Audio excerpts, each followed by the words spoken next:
Welcome to Worth It or Worthless, a show where every couple weeks we pull a game from my own personal collection of retro games, take off our nostalgia-tinted glasses and decide, is the game good by today's standards and is it worth the price of admission? We talk about what the game does well, what the game doesn't do so well, and the things that are just plain weird.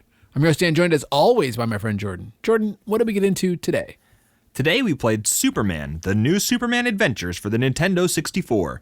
Superman, the new Superman Adventures is the story of DC Comics, Warner Brothers, and an obscure French developer teaming up to create one of the worst games of all time, featuring the world's most boring superhero, and somehow managing to still sell 500,000 copies. Okay, listen. Some obscure French developer? Yeah, like they didn't make, what do you know, you've heard of this people before? They made Quest for Camelot on the Game Boy Color. Never heard of it. They made Virtual Chess 64. Oh, now you're really selling me. Virtual Chess 64, one of everybody's, I think that's in most people's top 5 N64 games. Probably. Yeah, I was looking at their resume because I was like, who is this developer? What are they called? Titus Interactive. Titus, yeah. Jumping the gun on the fun facts. Couldn't even remember. Developed and published by Titus Interactive. It looks like they did a bunch of like Game Boy Color like licensed ports and stuff like that. That had something to do with the Xena Warrior Princess game, I think, for Game Boy Color or N64. I think they might have published the N64 version. They made the Hercules game. You remember on WB the wonderful Hercules and Xena Warrior Princess shows? I remember. I remember the TV shows. Were you a fan? I can't say that I tuned in every day or anything, but like if it was on, I watched it. Yeah, you were. And then every now and then you'd be like, wait a minute, did Hercules just show up in Xena? Did Xena just show up in Hercules? So yeah, I mean, what kid doesn't like seeing people run around and do what they did? Like, I don't even know. I just remember they fought a lot of people. Yeah, and there was always lots of green hills. It was like the Marvel universe before the Marvel universe. Honestly, there was something very appealing to me about like connected universes. Yeah. Like I remember being a kid and watching the original X-Men movies. Yeah. And being like, I want more. Like I want there to be more. And then the Daredevil movie with Ben Affleck came out and I was like, are these connected? And they weren't. And I was just like, man, I just really want like all of this stuff to be connected. And so there is something really appealing about seeing Xena and Hercules. Was it Hercules? Did I just? Yeah. Okay, I thought I just made that up all of a sudden. I just totally forgot. So yeah, I think that's appealing. So Titus also made. They had to have some relationship with Warner Brothers. I don't know. Yeah, well, they sure did. Yeah, we got this game. Yeah. So. This game came out in 1999. It came out in May 31st in North America, and then July 23rd in Europe. Yeah. I don't know if it came out anywhere else, just North America and Europe. Now, were you going to comment on the fact that I called Superman the most boring superhero of all time? Or are we just going to let that fly? I must not have registered because I think I agree with that. Okay. I'm not a Superman fan. Some people get really upset when I say that, but it's one Here's of my most... Here's the thing. Yeah. Superman is one of the most boring superheroes. Thank you. Like, yeah. When you have all the powers, it's like, what is the point? He's weak to kryptonite. Like, okay, fine. He's got one weakness, but like, come on. Like, I don't know. I feel like Superman, no offense to Superman fans out there. If you like him, like, that's fine.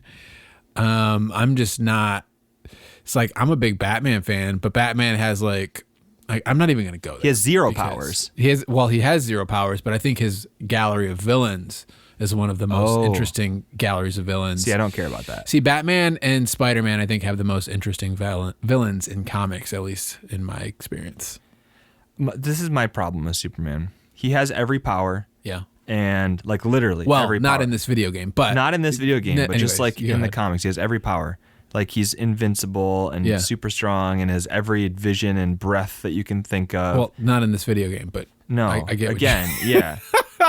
I literally so many powers that the writers can't even remember all of them. At one point, he was able to rearrange. He had such control over the muscles in his face that he could rearrange the muscles in his face to change the look of his face and have like facial camouflage. Yep, that was one of his powers in the comics. He could kiss somebody and make them have amnesia. His kisses could erase people's minds. Okay, I mean, I could see that. Yeah, at one point in the comics, Superman lost most of his powers, but he could shoot a smaller Superman out of his hand who had all of the powers still. Did you like find this stuff online, or this is just stuff that you're pulling out of my brain? This is a argument that I have frequently with my friends who are DC Comics people, and I'm just like, Superman is like maybe not so much anymore, maybe now it's Batman, but for the longest time, for most of the last century, Superman was like the premier DC superhero. And he's so ridiculous. Like, there's nothing appealing about him to me. And then you get this game, which doesn't do anything to really salvage the Superman persona for me. This game, you're just rolling into the fun. This is the first 3D Superman game. Yeah. We should explain really quick why we're playing this game. We should. It's Hatepril. Hatepril. Yeah. So here we go. This is jumping the gun a tiny bit, but this is our fun fact of the episode. No, it's not our fun fact of the episode. I'm not going to jump the gun. Just a fun fact. This is just a fact that we let Patreon people pick the theme for the month, and they picked Hatepril. Yep. Like games you hate, and some it's of the Hatepril. worst, most loathed games. Yeah. Of all time. So and Superman 64. It fits the bill. It's generally reviled as one of the worst games of all time, and we're gonna really dig in today and see, is that warranted? Is it really that bad? Yeah. Now, oftentimes games get a bad rap, or they, I don't know. Sometimes we just don't necessarily agree with the consensus that a lot of gamers have. We were like, let's see for ourselves. Battletoads, I see you. I see what you really are, Battletoads. Yeah. And so it's like, we were joking on Discord while we were playing, and somebody's like, well, it can't be that bad. Yeah, right? It can't be that bad. And so I was like, I've never played this game, I don't think. If I have, it's repressed in my brain, because I don't think I played it a single time as a kid. I'm like, it can't be that bad, right? So this is my personal history with this game. Unfortunately, I do have some experience with this game. You remember like Blockbuster? Remember that place? No, jog my memory. What was that? Okay, there was this video store. It's called Blockbuster, and you go in there, and they also had video games. Now, this is the thing about Blockbuster.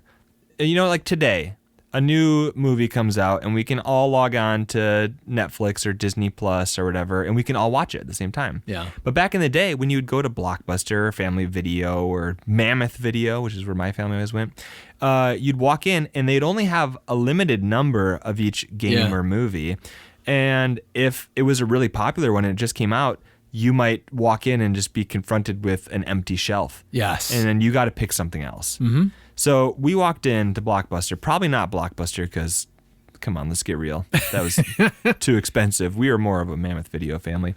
Walked in, and there was a shelf full of Superman 64. Yeah. And we're like, wow, this must be the popular new game. Yeah. And I don't remember hardly ever renting a game with my family, so like this must have been a pretty big deal. The only other game that I remember renting when I was a kid was Pokemon Snap, which was a huge deal. Yeah. I couldn't even contain myself at school because I knew my mom was renting Pokemon Snap for me, and it was going to be like the best night ever, which didn't necessarily turn out to be true, but... You beat the game in one night. Probably. This is the only other game I remember renting, like in my entire childhood. How is that even possible? Because we were always behind. Yeah. Like, this was the only system that like we actually had that was out when games were really still coming out for it. Right. So we rented Superman 64, and I remember just having a bad time.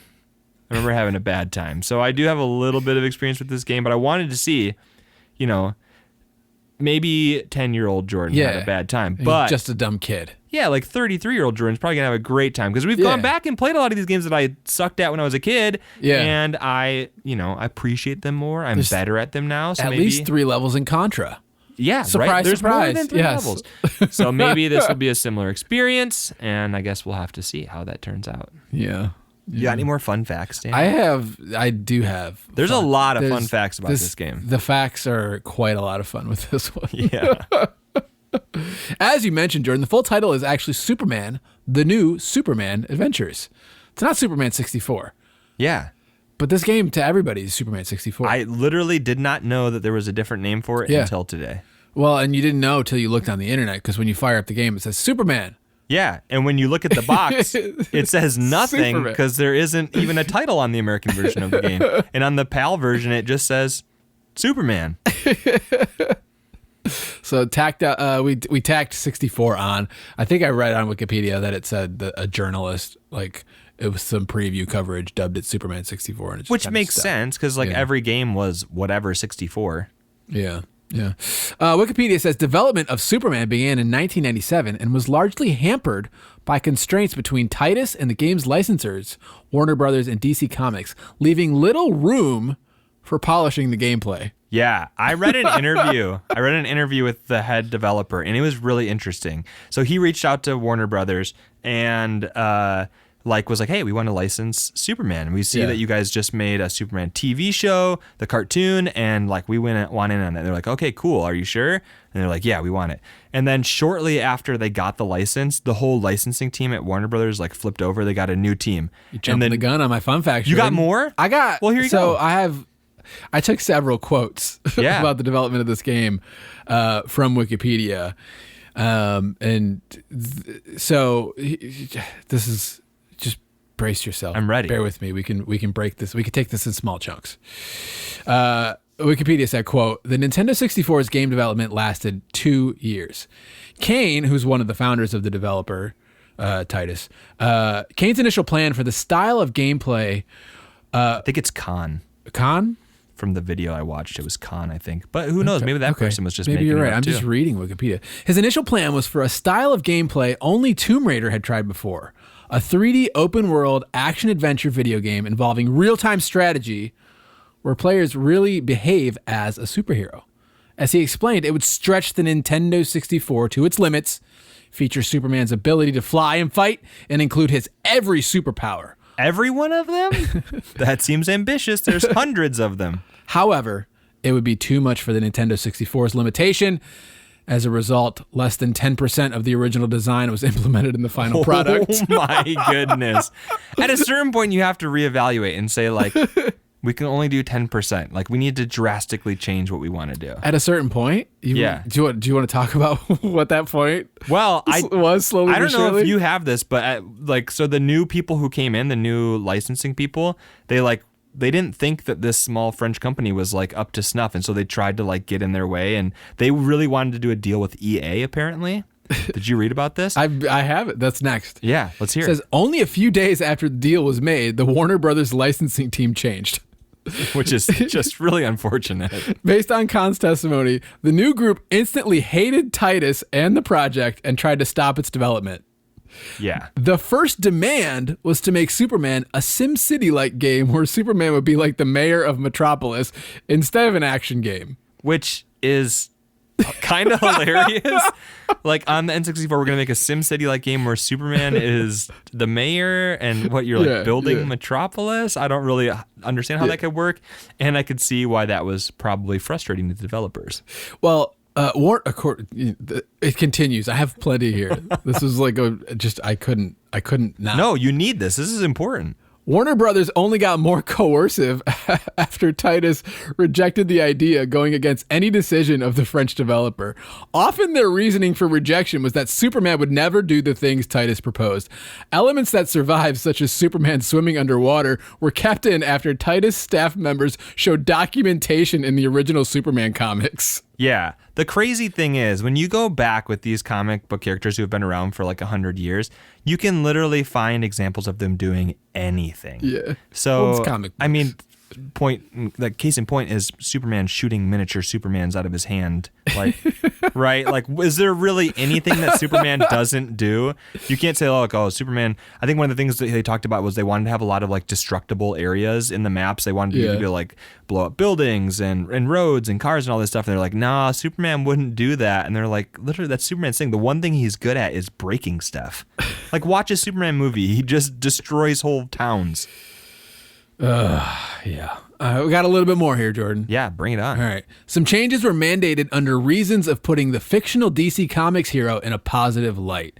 Yeah. In addition to the limiting of Superman's powers and removal of breakable architecture, the game was set in a virtual world in order for the titular hero to not harm real people. Although the ring stages were originally supposed to be tutorial stages, they became part of the regular gameplay due to the other changes. These conflicts resulted in a delayed production process where it took Titus months to get every single character approved, and an inability to fix bugs and issues associated with the collision detection and controls that the final product would be criticized for. Near the end of the development, technical support was provided for Titus by Nintendo of America. Yeah. So basically, everything they wanted to do, they weren't able to do because they were so trapped by Warner Brothers and DC by they had to get every little thing approved. Yeah. And by the time they got everything approved, there wasn't any time left to actually make a game. Yeah. So they took the tutorial and turned it into the entire game. Yeah. Which is brutal. Brutal. It's funny, like, yes, this game has a notorious, rep.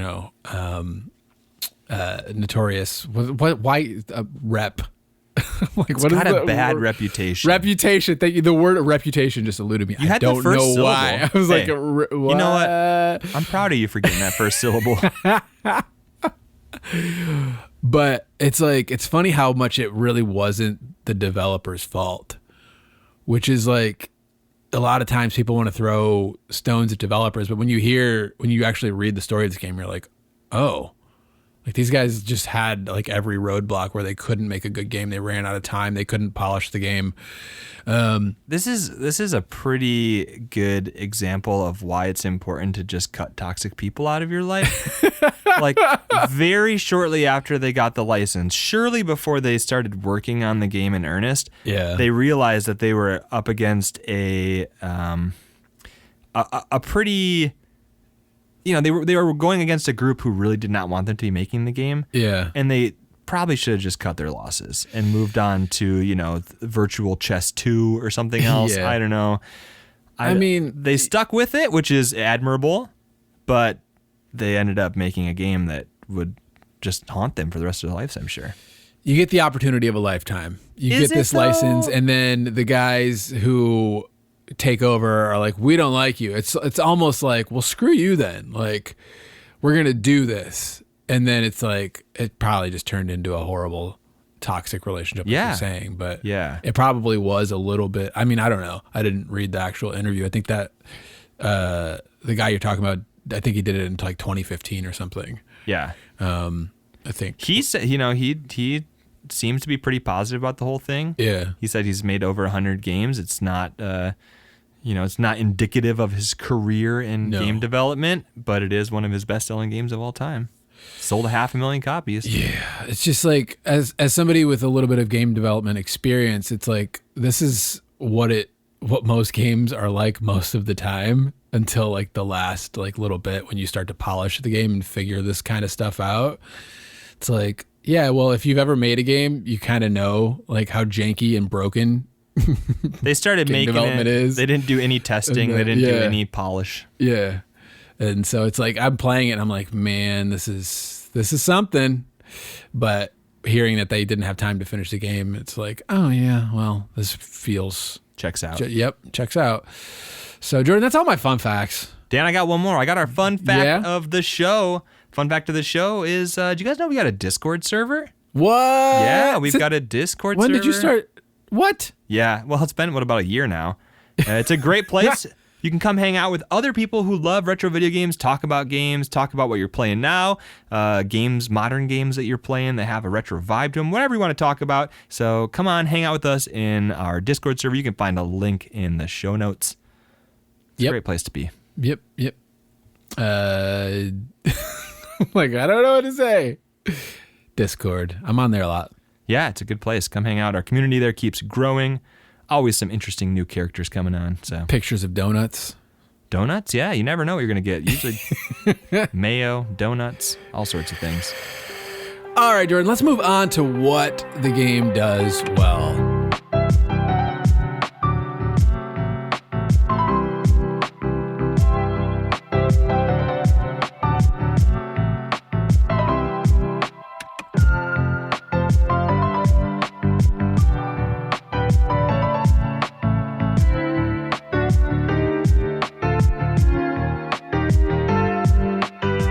Jordan, let's move on to what the game doesn't do so well. Yeah, I knew you were going to do that. And I think that is the tempting thing myself. It's tempting, right?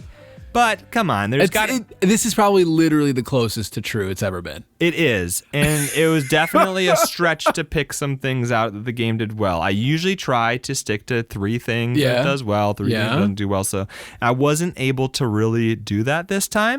Couldn't get to 3. Like a team of talented, hardworking people put in multiple years of effort to make this game. There has to be something worth commenting on that it does well, right? 2 programmers, I believe, and 7 to 9 artists, I think is what the Wikipedia still a team of talented and capable people. A bunch of artists and 2 programmers, despite the roadblocks that were put in their way, they still, had passion for the game. I'm sure it was their art. It was their thing. It was their baby for a little while. So we had to find some things that we think it did well.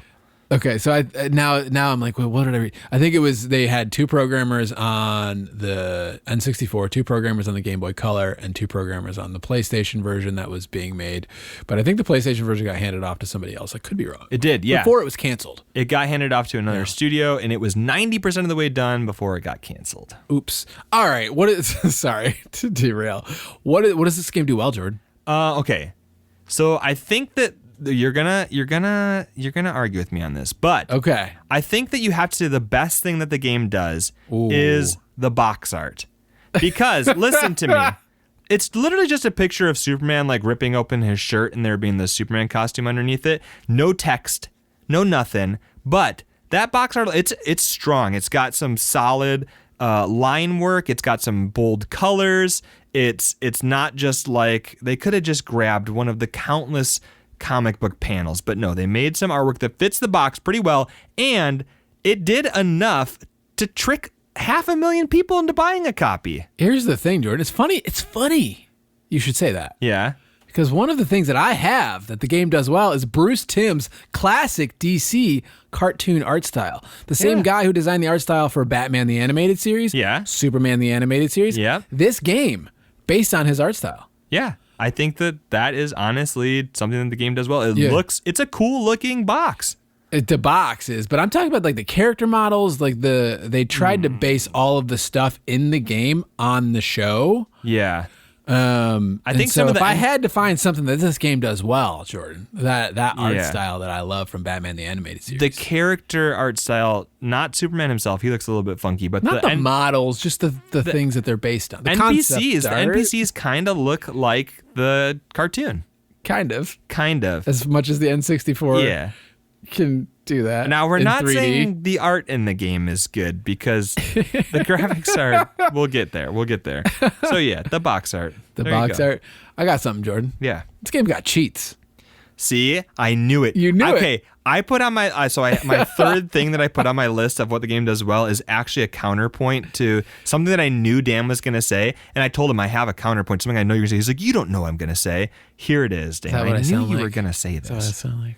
How can you not say the cheats? Okay, talk about it. Let's hear it. You got level select. Or level skip.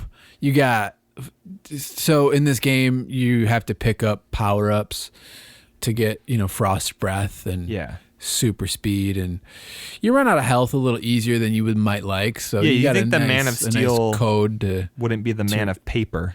No, you would think, but everything is made out of kryptonite in this game apparently. So Superman just takes a lot of damage. Yeah. He doesn't like to take damage from VR electric rings, but that's a different conversation, I suppose. So the cheats are not only like super easy, because like at the main menu, I think it's like C up, C down, C left, C right. And then he's like, this looks like a job for Superman. And then you pause the game, and it's usually 2 buttons, and you get a little nice button. Yeah. A little boost. So here's the thing. Do you also have the continues being a thing this game does well? I'm all out of things the game does well. Good.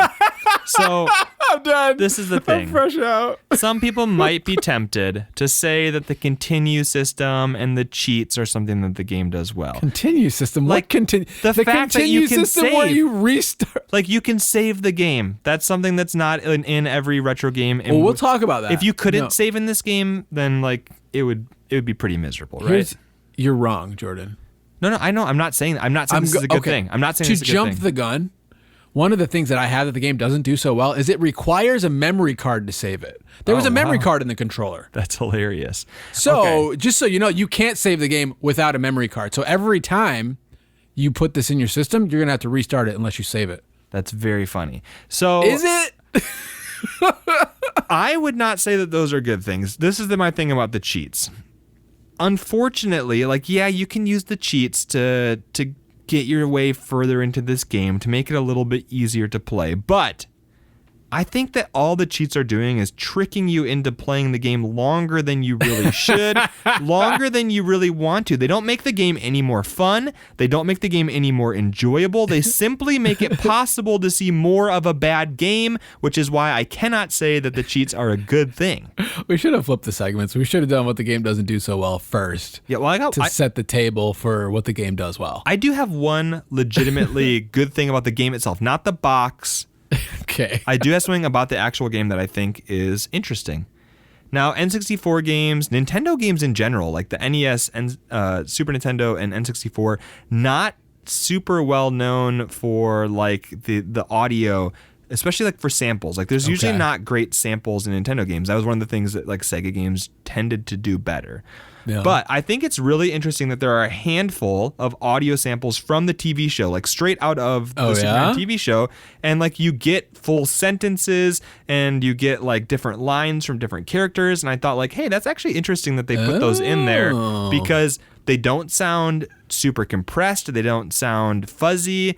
Like they actually sounded pretty good, and it was straight out of the. Now they didn't get the characters who played, like the actors who played those characters on the show. They didn't get them to come and record any extra lines. They just ripped a bunch of lines out of the existing TV show. But the fact that they're in there and that they sound pretty good is remarkable for a Nintendo game. Now, did you notice this on your own, or was this when you were like poking around, like, trying to recover? Like you got to the menu screen and there was a voice line, and I was like, "Whoa, that's interesting." Okay. And then there was a couple more like in the actual game, and I just kept being surprised that there was more of them. Then I did read later that where they came from. I had to look up where they came from. They weren't recorded for the game. Jordan was on like tvtropes.org or something. Yeah, tvtropes.org. Like reading me interesting like facts about. So a lot of times I'll go to tvtropes.org to get our trivia for the episodes. Yeah. And usually there's a small handful. It's like 3 to 5 things. I have never in my life seen a tvtropes.org page for a video game with this many things. You could just keep scrolling and scrolling and scrolling. Like the weird facts about this game are basically bottomless. It's like when you go to a good Mexican restaurant, not like one that makes actually good Mexican food, but like really one that has bottomless chips and salsa. That's really my only requirement for a good. If you have to pay for each bag of chips or each basket of chips and salsa, you know you're at a bad Mexican restaurant. Qdoba. Carry on. That's not a restaurant. That's a fast casual Qdoba's place. Not a restaurant? No, it's a fast casual place. Like I'm talking like a sit down restaurant. They don't have like Chili's. Chili's. Some of the best chips and salsa and queso out there. Anyway, this game is like a veritable Chili's bottomless chips and salsa of video game, because I could not believe how many trivia factoids there were about this game. And that was just one of them. Yeah. Okay. Yeah. There you go. That's it. That's my list. Sure. Yeah. Why not? Box art and some audio samples. Audio samples. That weren't overly compressed. Great job, Titus. Yeah, Titus. You did it. I like to think that Titus is just a guy, not a Titus collection Interactive of men and women. French developers. Yeah. All right. Are you ready to move on to what the game doesn't do so well? I think that was a fairly generous segment. All right.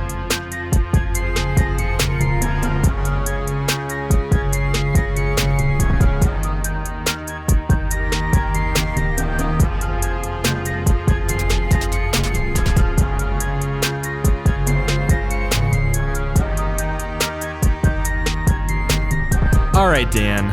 I think the very first thing we have to say about what this game doesn't do well is that the gameplay isn't even remotely fun, which is sort of a requirement for a video game. Like, for me personally, I want my video games to be fun. Why? And this one doesn't even come close to cutting it. I mean, hot mess. Yeah. It might be a little bit generous. Yeah. to describe this one. You know, like at the beginning, the top of the episode, one of my biggest complaints about Superman is that he is like overpowered. He is the definition of overpowered, but somehow they managed to take the most overpowered superhero of all time and make him completely inept and impotent. Like he just can't do anything. He can't fly straight. He can't fly fast. He can't even punch people. Like you're just sitting there like punching the air half the time. You're not actually hitting anybody. Everything kills him. Literally everything kills him. And you know, I just can't. Like the rings, Dan, the rings would be okay as a tutorial. They'd be okay as a one-off. But the fact that it's like the main gameplay loop is flying through these rings, it's just not fun. The game's not fun. You're flying from mission to mission, Jordan. And the kryptonite rings. The fact that this game, the fact that it came out so late in the N64, like this isn't like a launch title. Yeah, it was 3 years in. 3 years in. It came out after Rogue Squadron, which means that like the flying it's just ridiculous. Like just go and look at what Rogue Squadron did and just steal that for how the flying works. They didn't have time to do anything though. They couldn't polish the game. They couldn't even properly like play test the game. Like let's throw this health pickup on this counter in this room that you can't like. I get it. It's like on a desk and you can't fly in the room and you can't like jump. Like it's just like what? Just keep punching the air until you happen to connect. If a single person would have play tested this, it would have been unless the super awkward puzzle let you get that health. I don't know. Like I feel bad. I do feel bad for the developers because they were like hamstrung in the whole process. And like I understand this isn't the game they wanted to make. But at some level, like you have to hold them responsible for releasing it. Well, that's just the craziest thing about it is like, what was anybody thinking? Like, what was DC thinking? And like, well, they were actively trying to sabotage it. Warner Brothers. Yeah, like why would you release this? At the end of the day, if the license holders have the final say, which you would think that they do, unless contractually it's like, nope, we have the licenses to do these characters. Now we're gonna release it. But you would think that there would have been someone that could have prevented this from being released. Yeah, so we say that, but it's not like this isn't a problem that still exists. Like, you'd think that someone at Marvel would be like, no, Sony, please don't release Morbius, but there they go, and they're doing it, and it got an 18% on Rotten Tomatoes. And like, you'd think that somebody somewhere along the line would be like, maybe we shouldn't let Jared Leto be in another superhero movie. Like, maybe we shouldn't release a vampire movie in 2022 when vampires haven't been cool for 15 years. Like, it's not a unique or like a problem that has gone away. It's just for some reason people get a hold of a license and they, even if they butt heads with the people who own the license, you think there would be somebody who could step up and be like, hey, this isn't working out. But when there's that much money involved, and it made a ton of money. Yeah. Like they sold a lot, 500,000 copies. That's a lot for a Nintendo 64 game. I don't know. Apparently, like the preview coverage of it was like pretty good. Like they got people excited for it. Yeah, but this is in the days really before video on the internet was a thing. You couldn't really see it in action. I think what the Wikipedia page was saying was like the coverage in magazines looked like really interesting or whatever. So I don't know. Yeah, it's people complain a lot about modern games and the state that they release in and like all of the day one patches and stuff. But they forget about stuff like Superman, the new Superman Adventures for the N64. And the thing about day one patches is like the developers will send off their game to get, approved, go gold or whatever. And then they keep working on the game to fix bugs. Yeah. So that's what's up with day one patches. They could have had a lot of the times one person playtest it in that time. Yeah, they could have, but let's at least make like one or two playable when levels. There's only two programmers working on the game and a bunch of artists. Yeah. Maybe you can't afford to put playtesters. Maybe not. All right. The game's not fun. What else you got? A lot of my points are just more that sort of encompasses my points. That's fine. They're more specific versions of that. So the controls are just, they're just a dumpster fire. Yep, that's one way to put it. You never can really do what you are telling the character to do. Yeah. Which piggybacks onto the camera. is super awkward in this game a lot of the times when you're... Which often combines with the bad controls to make you just... that's what I'm saying. The camera will start rotating and you're like, okay, I feel like I should pull backwards on the joystick, but then all of a sudden you're just not... Oh, you trapped yourself in a corner. You can't get out. And it's one of those N64 games. It's a single stick control. So like right and left are sort of rotating the camera, and up moves forward. It's kind of like tank controls, but not. But it has tank controls, but it doesn't seem like it does until you realize that it does. Yeah. Also, flight is inverted, which is like sometimes you're like, this makes sense, but then the camera flips and you get weird and you're like, it gets all wonky all of a sudden. See, tank controls are okay if the camera angle is like completely fixed, like Resident Evil. But when the camera's like rotating, it just you're like, wait a minute, my character's... this is a shot from the side of my character, so I should be walking left because he's coming out of a door and the camera angle is saying, go left, but you have to hold up to go left. Oh, and we're going to shoot you with enemies as soon as you walk into the room before the camera kind of does what... It's bad. A lot of times when you have a bad... when you have a bad camera angle, especially on N64 games, like I want to be able to use the D-pad for like simple directional stuff. Yeah. Like, especially with like the flying, it's like I feel like I could fine tune my flying with the D-pad, but no, like I can't believe how many N64 games just completely don't even bother with the D-pad. Yeah, it's. I don't know if it's because it's like it's 3D now, so we're gonna do the joystick thing. Like, forget the D-pad, because also the Z button on the N64 controller is in an awkward spot, and in a lot of games you need that Z button. So if you got the D-pad, you have to like hit the Z button with your ring finger. And but the D button or the Z button. Why can't the trigger? What do you call it? Z button. It's not like the most integral part of this game, especially when flying. Like just in multiplayer. Multiplayer. So the controls are bad. Every time I thought I was getting the hang of the controls, I would start to be like, I got the hang of it. Yes. And then all of a sudden, no, I don't. I would wind up getting trapped in a corner or just like completely turned around. Yeah, it was bad. So as I was telling you, Jordan, the other day, it was very windy.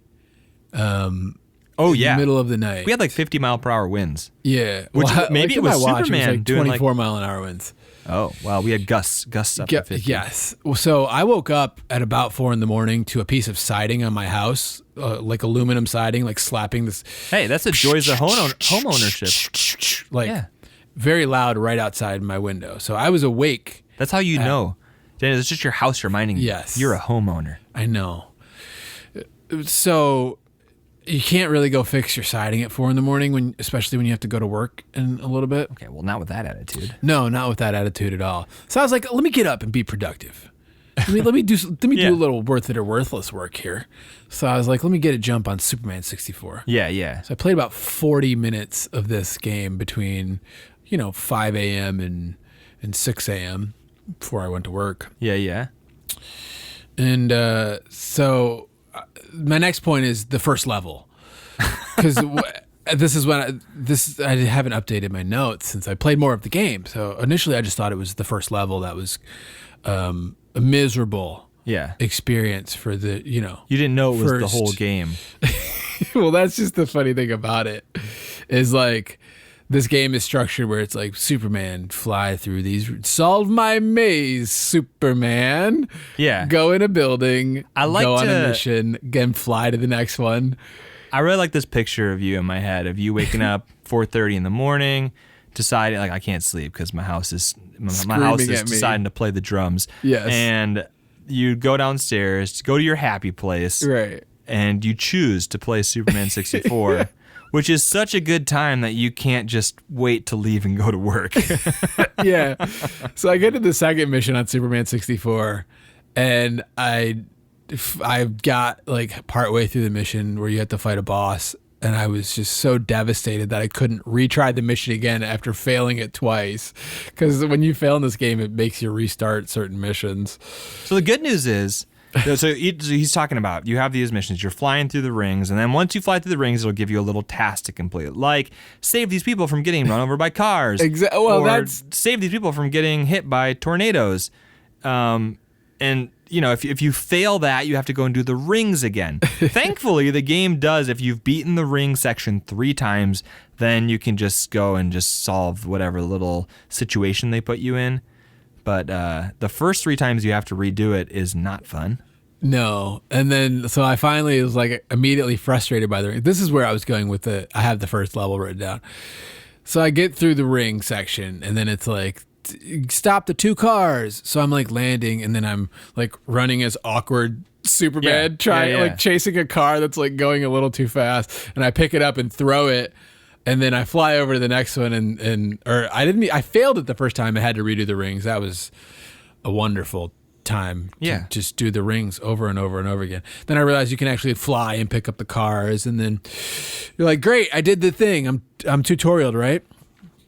Fly through these rings. I'm like, all right, okay. Well, surely now that I have to save the cop car and take it to the end of the road from all these dark guys that are, what are they called? They're dark shadows. Dark shadows. And they're shooting RPGs at a police car in virtual reality. So you have to pick up the police car and take it to the end of the road, which has an archway that says police station or something.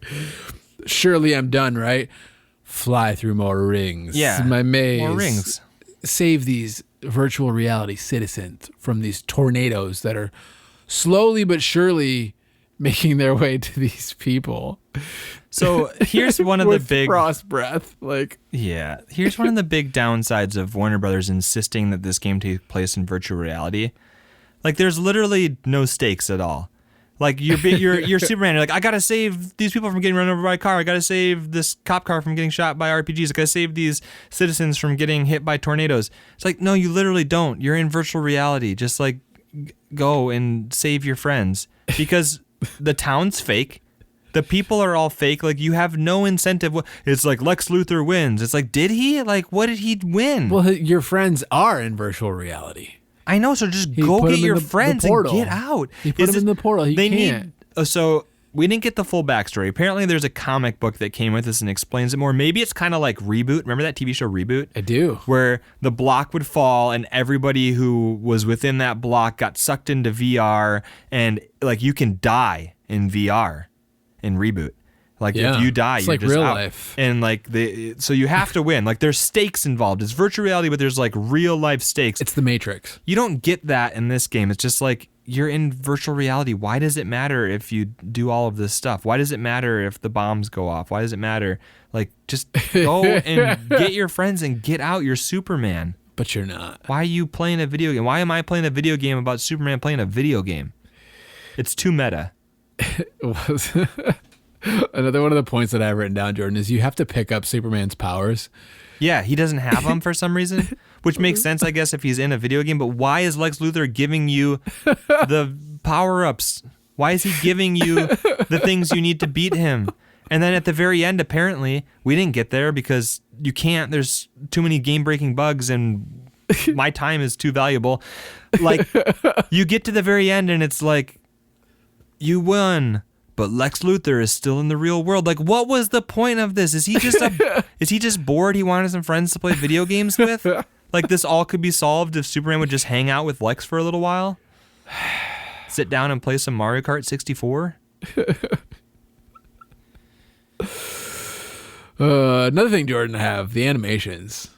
They're bad, yeah. It's just with Superman, when you turn when he's flying, he kind of like does the Superman pose, but his arms go out wide. Yes, he's flying like Superman, and then all of a sudden he starts yawning. Or swimming, kind of, maybe through the air. He does some swimming. Scott Stapping. Oh, does Scott Stapp do like... With arms wide open. Oh, you put your arms straight out in front of you like Superman. Creed. And then all of a sudden you go real wide, just doing a little stretching while he flies. Yeah. Over and over again. That's not even the animation I thought you were going to talk about. Like, one of the things... Oh, you're talking about when he's running? Well, that's bad. He runs very strangely. He runs like he has pooped his Superman Speedo. No, the worst part about the game is the fog, the draw distance. Oh, like, yeah, the thing the game is notorious for for is they made like a 1 mile square open world, which, you know, pretty impressive, not I guess. Not an open world, no. Well, I mean, definitely not. Kind of. That was the goal. and it's as open as the multiplayer city in Star Fox. Yeah. It's open world, but like they didn't know how to optimize the game at all. Like, remember, this came out after Rogue Squadron, which has some fog, but not like this. You get about 15 feet in front of you, and then it's just a wall of fog. Now, let's be honest. It's like 60 feet. No. If we're set in the real world. Maybe 40 tops. I think I said 15 yards when I was estimating it. So like 45 feet-ish. And yeah, you can't see anything. You get inside and the fog just becomes a dark shadow. Like it's like Superman, who is renowned for his vision, apparently is nearsighted all of a sudden. Not that he just things get blurry, but like it just goes black. So it's rough. It's really see across rough. The room. No, you can't see across the room. And it's not like it's a dark corner because like the whole room is lit. It's just like, yep. You can't see that wall that's like kind of close to where your character is. Yeah. Until you walk towards it. Sometimes you'll have, like, you had a point where you were playing inside and the Dark Shadow guys were shooting at you, but they hadn't actually, like, loaded. The graphics hadn't loaded. Bullets were just coming out of the fog. Jordan, another thing. The interactions, like, you got to, like, interact with computers and people and doors. And try to throw enemies far enough away from you so that they don't blow up into you, or cardboard boxes that everything also explode. If you pick up a baby stroller and throw it, it explodes. Yep. So at some point you got to drain this dam with these hostages that the boss tells you that. Just like what again? Wasn't I talking about? There's the Super Mario Brothers movie commentary they made for Patreon. It's like, why do villains always show their hand? Yeah, no, she tells you exactly what she did and how to stop her. Basically, yeah. You can't punch the door down because they'll drown. By the way, they're underwater. Like, all right. Like, you should have just kept your mouth shut. Yeah. How about that? And then on the one hand, I do appreciate it though, because you don't get any sort of tutorial in this game. There's never a thing that pops up on screen and tells you what buttons to use. You do get like a little arrow in the ring levels that like point you in the general direction of your next ring. But besides that, there is no on-screen tutorial. There are no button hints. There's nothing. Well, you can, in the menu, the pause menu, they tell you what the buttons do. You can go into a menu, scroll past 3 pages of story, and then get to 3 convoluted pages of buttons. Like, that's not helpful. Like, it's not like a game that just is like, press Y to do what you want to do. It's like, it doesn't give you anything like that. The Y there's no Y button I know, on the I'm N64 just, controller, Jordan. It's just A, B, Z, and C. And R and L. And a D-pad and a start button. So you're just all around. Yeah. But in that level, you have to, like, interact with the pipe to, like, lower the water to get to the hostages. And you were like, what do I do? Yeah. You're like you're running around the right area, pushing the right button, and it's just not working. Yeah. Or like, I mean, it's not the interactions per se, but like when you're trying to fight an enemy and you're like, I'm hitting you. I'm Superman. 10% of the time. Yeah, Superman. Literally one punch should kill a bad guy, but I can't land a punch. It does some of them. But like you're not landing a punch. You're sitting there just punching past them half the time. Or I was holding the A button to punch, and then I pushed the B button at the same time, and all of a sudden Superman started doing this awkward like waddle thing. He was like putting up his guard. You're like, you're Superman. Literally nothing can kill you. Except everything in this game. Yeah. Well, there you go. Jordan, last thing I have is the music. Yeah, okay. Well, I don't... It's just like, it's just bad MIDI music. It's pretty bad, but, I mean, it is one of the better things that the game does. It's bad. Oh, no, it's bad. But it's like... so repetitive and annoying. Yeah, so what they did is they wrote 4 bars for each level.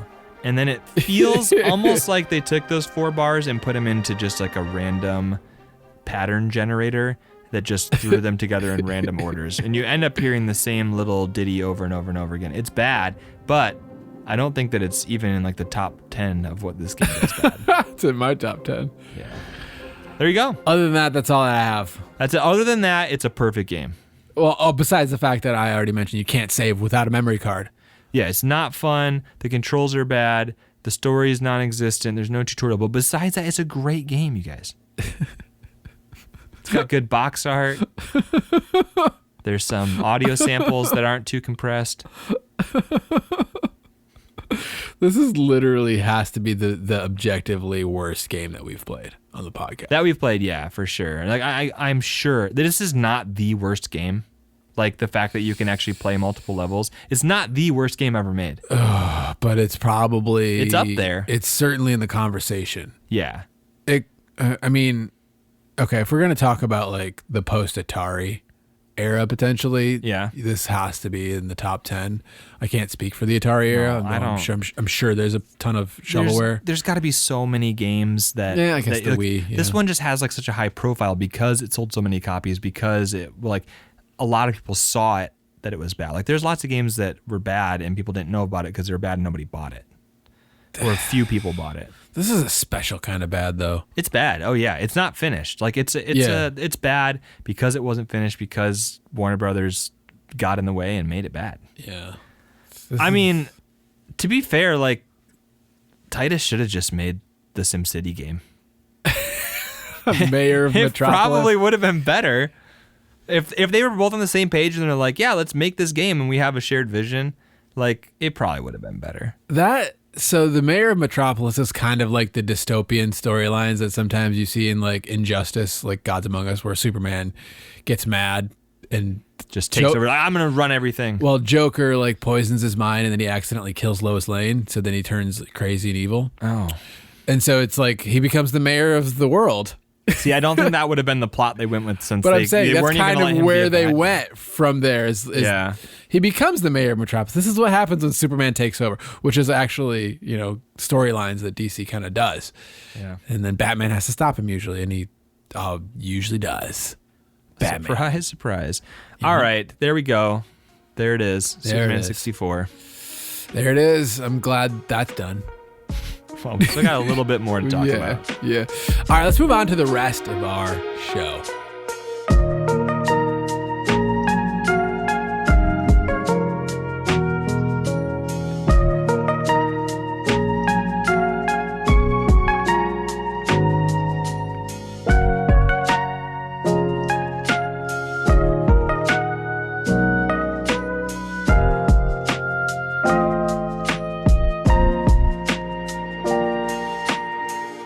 Dan, what would you pay for the experience you just had with Superman, the new Superman Adventures? Well, Jordan, I'm glad to report that this game was a gift, so I didn't pay anything for this experience other than so glad a little bit too much of my time. Yeah.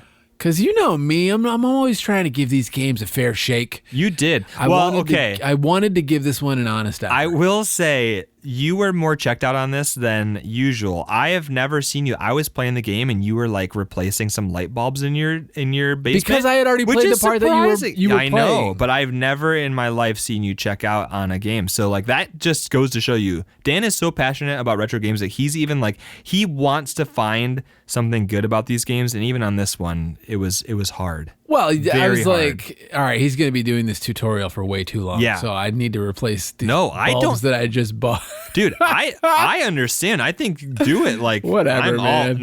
I am all for that. I was like, this what he's doing took me 40 to 45 minutes. So no, I did it in about time. 20 because I'm a pro gamer. Yeah, but of course. I think if there was ever a game to fit into the month of Hatepril, it has to be this one, because even Dan struggled to find some redeeming factor with it. It's really I posted a funny picture on Discord of your face at just a perfect moment. Yeah, playing this one, of my just being completely confounded by what was happening. And somebody, shout out to Shanks, was like, it can't be that bad. It's like, it's bad. Actually, it can be. Yeah. Usually, it can't be that bad. Is like, it's bad, but you can at least say something nice. But it's like the box art. You can skip levels if you want. Like it's just there's nothing. Yeah. There's no reason to play this game. There's not even like. So are you saying $0 that you'd pay for the experience you just had? I mean, you have to All right. you have to quantify like the fact that it's a notorious part of gaming history, and you get to experience that. And that's kind of exactly where my head is at. Is like I am cautiously.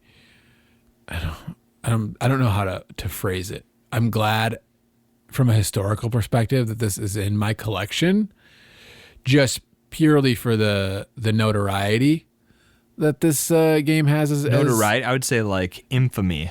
Yes, infamy is probably a better word. Whatever you want to say. Yeah. I'm glad that this is in the collection for the sake of having that there when I might need it at some point. Maybe grab a clip of footage or like I need something to punish my son with. You're not getting out of your room until you beat the first 3 levels of Superman. That might actually qualify as torture, and you might get Child Protective Services called on you. What would I? Oh gosh! Just give me your gut. You got a number right now. All right. To put this in my collection purely for historical context, it's like $4. All right. Yeah. Yeah. I see. For me, I want like negative. I want somebody to pay me. I wish that I would have asked Blockbuster for a refund. Like that's my experience. Like you probably could have. You go to a movie and you walk out partway through, they'll give you a refund. Like I should have taken it back to Blockbuster. I could have rode my bike up there, and I should have been like, hey, this game doesn't work. Give me a refund. Let me swap it out for something else. So, if it's you, this is on your it's not. It's bad. The remastered version of Superman 64 that doesn't exist.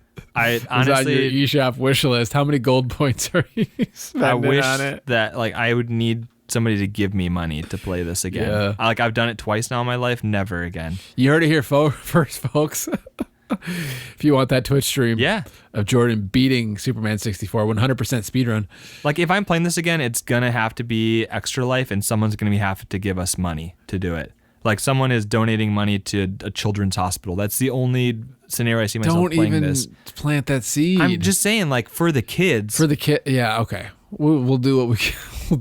We'll do what we need to do for the kids. Yeah. All right. So, I'll be there cheering you on. With that in mind, Dan, what do you think this game is going for? So it was a gift. So I didn't buy this game. I feel for some reason, okay, this game is horrible. Yep. I mean, horrible, which means that it shouldn't be worth anything. However, this game is famously bad. Yeah, it's notorious. Which, with that fame comes increased value slightly. Yeah, slightly. To an extent. But it did sell a lot of copies. 500,000. So that shovels the value back down a bit because it's not rare. Yeah. I want to say like $12. Yeah. Because I feel like for some reason that's about where it is. It's not a bad guess. It's $14. Yeah. The North American version is going for $14 loose. What do you think about complete with that box art? Complete with that box art and that manual. Would that include the comic? That's a good question. I would say probably not, because complete is usually just box and manual. Yeah. Again, due to the notorious nature of this game, but the not rare version, or the lack of rarity. There you go. I would say probably like $60 for a completed box copy. 82. Yeah. Now, what do you think about our friends in the PAL region? A loose copy in the PAL region. PAL tax. Got to be rare. $7. No. PAL tax is in full effect on this one. 24.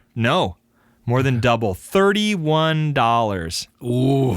Yeah. So why? Now, because their box art's not even as good. They added a Superman logo to it, and it says Superman, and it kind of clutters up that nice, clean, very clean artwork. So kind of bugs me. That literally, why? I don't know. Maybe that's so infuriating. Like, no. The PAL region loves truth, justice, and the American way, I guess. 30. That's. I don't know, man. No. Yeah. unfortunately. I can't wrap my head around that. So with that in mind, $14, $31 in the PAL region, I think we're going to have to call it a very easy worthless. Probably the easiest in the history of the podcast. Yeah, we say that often, though. There's some that this are one really expensive and not great. Like Snow Bros is a way easier worthless. Like 14, I would way quicker spend $14 on this than I would the $300 plus on Snow Bros. Like, I don't know. You can't say quickest one ever. There's some games that are just stupidly expensive. Yeah, but at least, like, I don't know. The Snow Brothers has way more redeeming. Snow Brothers is a binary better. choice. It's a binary choice. It's worthless. We're just going to say it's worthless. There you go. But I'm just saying Snow Brothers is a better thing in my collection than Superman 64. Agree to disagree. All right. Whoa. All right. Whoa. I think we can move on. Whatever. We got trivia, Jordan? We got trivia. I got a trivia question for you. We did not make it to the final level, Dan. But I want to see if you can intuit something about the final level. Maybe you read about the final level. Okay. The final boss of the game is Brainiac, and he has no AI. They didn't actually program anything for him. He will fire a beam at you if you attack him with heat vision, but otherwise he stands still and allows you to kill him. I think they just realized Faint. No one is going to make it to the end of the game. What? How? So, just beating him up while he stands there isn't the only way to beat the game, though. Which one of these three options will also allow you to get past Brainiac and win the game? Is it A, wait long enough and Brainiac dies of boredom? B, fly around him in circles to create a tornado which carries him away? Or 3, literally just walk past him? Sounds like number 3 is the one. Yeah. Guys, listen. They didn't program the final boss to do anything except for shoot a laser beam at you if you used your heat vision on him. Otherwise, he just stands there and lets you beat him up. My goodness. But you don't have to beat him up. You can just walk right past him and win the game. Superman wins. Superman wins. And then a drone will fly by and knock you down, and then you'll like twitch on the ground on the Superman wins. It is possible. That was one of the things on tvtropes.org or whatever that said that there are multiple cutscenes in the game that you can die during. And you can also like win the game and you'll just be there and something can kill you on the Superman wins screen. So come on. Yeah, they really went out of their way to just make a flawless game, no bugs, no glitches. I don't know if we mentioned the fact that there are at least 4 game-breaking bugs in the game that will stop you from beating the game. So even if you do manage to make it all the way to the end, it's no guarantee that you'll actually be able to beat it because you have to do things in a very specific order or the game breaks, and it's not an intuitive order by any means. So there you go. There is Superman, the new Superman Adventures for Nintendo 64, aka Superman 64. We're going to go out on a limb and say, don't bother. Just don't waste your time. That's an understatement. Just do yourself a favor and just don't. I mean, even like if you have this one, just don't. Like, I mean, it's going to be a waste of 6 minutes that you're going to be able to tolerate this game. Unless you have a friend to play multiplayer with. Yeah, multiplayer. We didn't even talk about, guys, there's multiplayer. It only works if you have multiple controllers plugged in, and it is so bad. There's a racing mode that has 5, 10, 20-minute rounds you can choose. Infinite. Or infinite, and you're just, who knows? We weren't able to figure out what's happening. There's rings that you can sometimes go through, sometimes can't go through, and they just keep spawning until the whole screen is full of them. And there's a battle mode where you have 1 life. And you're driving around in cars in all of these, by the way, just little like car things, and you're shooting at each other, and you have 1 life. It's so bad, so incredibly bad. Superman 64. Jordan, on a more positive note, we just we're done with Super Mario. We are. Although that's not really a positive note after today. I wish. Can we go back? Can we just do Super Hatepril? Give me more Mario games. Yeah, we did. We wrapped it up. We had our bounty question last month. We were asking what's better, Super Mario Bros. 3 or Super Mario World. We even had a whole Super Patreon episode on that topic where Dan and I duked it out on that topic, and we asked you guys, what's your opinion? Which one is better? We got our most responses ever for a bounty. We had lots of people weighing in on this topic. Some people sending us entire like dissertations. Yeah. Like a couple of the answers are like full page things. Wow. It's funny, we always have Siri randomly pick a winner out of the Excel spreadsheet. And this episode brought to you by Excel. I don't know if you knew that. They sponsor Excel. Sorry. Numbers? No. Numbers. The Numbers app, which is just the Apple version of Excel. So numbersapp.com. Promo code numbers. you can use promo code Excel on our Numbers app to get the Numbers app for free, only for iPhone users, unfortunately. 100% discount. Yeah, 100% discount. Comes right on your phone. And it's funny that the person who was picked as the winner this month sent in one of the shortest answers. Yeah. So congrats to The Buzzing. The Buzzing said that Mario World was the winner for them. Love Yoshi, haha. I think we need to retract the prize and pick a different winner for pick the one of winner. Those long-winded winners. No, we need to pick somebody who's right. Oh, because you don't like that they picked Mario World. I'm sorry, The Buzzing. You're wrong. Yeah. We would disagree with you, but I think it was pretty split. We did this scientifically on our Patreon episode. Super Worth It or Worthless All Stars Deluxe. You can worthitoworthless.com/Patreon, patreon.com/worth it or worthless. Take you to the same place. We have a special podcast where we have other conversations, and of course we hashed this out in Super Mario, and we decided that things were different than some people thought. Okay, I thought that it was pretty even, but it was overwhelmingly for Super Mario Bros. 3. There's actually only our bounty entries? On the bounty entries, there's actually only a handful of people who said Super Mario World. But on Instagram, more people said Super Mario World. Yeah, that's true. Our Instagram poll was... I feel like the Instagram poll was pretty substantially in favor of Super Mario World, so... Yeah, it's interesting. That is an interesting split. It's definitely a more, like our Instagram following is a little bit more casual, I think, when you have that many, like... Whoa. I'm just saying, like... Whoa. There's lots of people who are into retro video games, but aren't so into a retro video game that they, like, are going to listen to a podcast and submit a bounty entry. Like, if you make it to the bounty entry segment of the show, you're already in, like, the niche core, I think. So tolerating Jordan for that long. Yeah, exactly. So there you go. The Buzzing, congratulations. We'll reach out to you, figure out what platform you want your prize on, and congratulations to you. Congratulations. Jordan, we are taking a break from the bounties to sort of retool. Yeah. For Hatepril, we're working on it. So we don't have a bounty this month. Which is fair because, if we were going to give out a bounty this month, we'd have to give out something that you hate, and we don't want to do that to any of you. That's a great idea, Jordan. Superman 64 sounds like a great... We'll get this out of Dan's collection. Yeah, so we're going to take this month off, and we'll be back at you with a hopefully a new retooled bounty entry thing at some point in the future. Yes, some point. Jordan, next episode 93 so far. So we Patreon, again, one of the perks of Patreon is you get to vote on polls. Yep. Help direct the content that we put up. Usually we let our patrons vote on the second episode of the month. This month we were like, we need ideas for April. So not only did we get Hatepril from our patrons, but we also put the episodes to a vote. We got the options, Jordan. Yeah. Batman Forever for Super Nintendo and Genesis. Yeah. Celebrity Deathmatch for the PS2. Okay. E.T. Atari 2600. Another notoriously bad game. Yeah, Fist of the North Star, which I didn't know was notoriously bad until I started looking at lists of the worst games. Of that. Yeah. I think it's an anime. Okay. And it just happens to be in my collection. I think you actually gave me that game. Really? Okay. I think you gave me like a bunch of retro games. Somebody gave me a whole box full of stuff. Yeah. Ghostbusters on the NES, Muppet Adventures Chaos at the Carnival.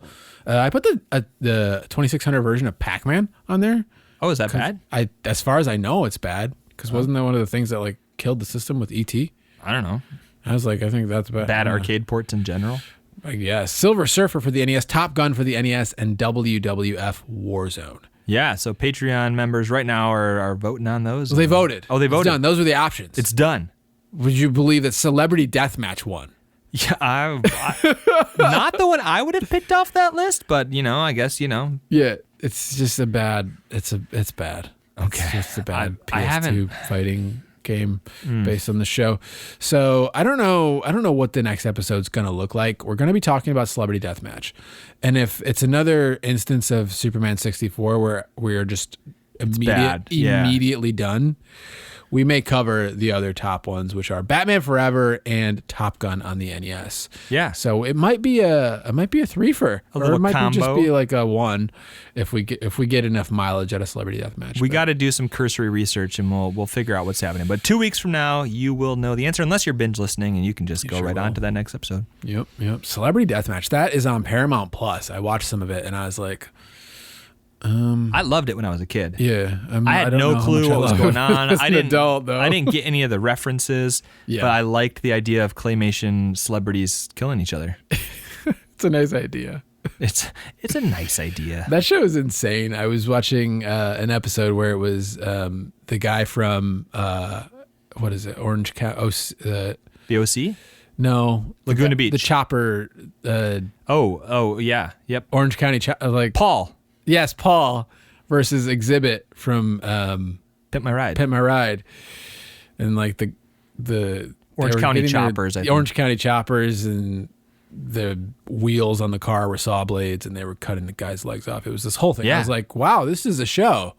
Did you not watch that when you were a kid? I did, but I haven't watched it in a long time, and I was like, huh, all right, good old celebrity deathmatch. So there you go. We'll find out soon what our next episode is. You go. Jordan. Dan. We got the eShop Apocalypse. Oh, yeah. Nintendo taking our dear sweet eShop out back on the 3DS and the Wii U. And ending that, May is the last time, I believe, that you can add funds with a credit card. Okay. And I think in August, you can no longer use like eShop codes to add currency to your wallet. So before August, you got to get on this 2022 eShops. Yep. 2022. Thank you. So we're giving a shout out to games that you should probably pick up if you can. Or not. Before. Just, you don't have to buy all these games. What are you talking about, Jordan? Listen, are you really going to tell me that before the eShop closes on your Wii U that you're not going to pick up Pocky and Rocky with Becky? There's a 0% chance that I'm going to, but why should our listeners? Well, how much? So this little chestnut, Pocky and Rocky, I think there's two of them on Super Nintendo. I've heard of that. Believe they're never seen it. Notoriously expensive cartridges, right? Okay. Pocky and Rocky with Becky. With Becky, is that like Knuckles? Is she the Knuckles of the Pocky and Rocky world? And Knuckles. How much do you think that this little gem's going for? On the eShop? On the IRL. Oh, what system is it for? I believe it's Game Boy Advance. Oh, I'm pretty sure it's Game Boy Advance. I have a list of eShop Apocalypse stuff. $94. $94? Yes, it's Game Boy Advance. No. I'll give you another guess. It's higher or lower? It's on the eShop Apocalypse, Jordan. Why would I be featuring it? $194. If it was only $94, I wouldn't be featuring it. $194. It's $230 if you want a cartridge of Pocky and Rocky with Becky. Why? Okay, but why would you want that? That's not like a thing anybody's ever wanted. Why? Well, apparently somebody wants it because Nintendo put it on the eShop. Okay, so you can get it for like $8 on the eShop? Yeah, $7, $8, something like that. So. All right, well, if there you ever go. wondered about Pocky and Rocky with Becky, and you're one of the 13 Wii U owners, want to maroon a copy of some weird GBA game on your Wii U, you can lose $8. eShop's going away. Get it while you can. Imagine buying that instead of just like a burrito. I'm gonna buy that game. Why? No, you're not ever gonna play it. It's just a waste of $8. It's not. You didn't even know. It's got to be good. 10 seconds ago, you didn't know what system it was on. I was pretty sure. I was just like 93% sure, but I just had to fact check it. It's got to be good. Dan, how many games do you own that you haven't played? None. Lies. All right. Anyway, if you're a big Pocky and Rocky fan, or maybe just a Becky fan, go and run right out before May comes. Or August. See, well, Pocky and Rocky is more like Pokemon Red and Blue, and then Becky is like Pokemon Yellow. I think that Becky is Pikachu of the Pocky and Rocky franchise. I can't. Sometimes I regret being part of the retro gaming community. I'm here under duress. No. And that chance. becomes more and more clear the longer this podcast goes on. We're coming up on 4 years, and it's duress after this month.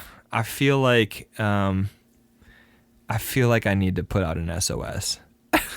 Could somebody in like the tabletop gaming community come save me, or like a knitting club? Really? I'm a free agent. Really? Yeah. This is news to me. Any hobby that has a reasonable financial sense, give me a call. Now, this is probably a good time to announce that on our anniversary this year, this is going to become a knitting club podcast. We're changing niches. The knitting niche. We're going to start collecting yarn. Yeah. Honestly, at least you can do something with yarn. Wow. You can't play video games? You can, but do you? What? I'm just like, you just said you were going to buy Pocky and Rocky and Becky, and I can't believe you would ever actually play it. All right, we got to wrap this up. I know what I'm playing tomorrow. All right. All right, do we have anything else before we close up shop on this Hatepril episode, Jordan? I think that's going to do it. All right, guys. Thank you so much for listening. I hope you enjoyed the episode. We will see you guys in 2 weeks. See ya. Bye. Guys, thank you so much for listening. I hope you enjoyed the show. If you did, we'd greatly appreciate it if you left us a rating or review wherever you're listening, and if you shared the show with other retro gaming fans in your life. If you're looking for more retro gaming content, check out worthitoworthless.com, where you can find things like reviews, guides, game recommendations, and of course, all of our relevant links. I hope you have a great day. We'll see you in 2 weeks. Thanks.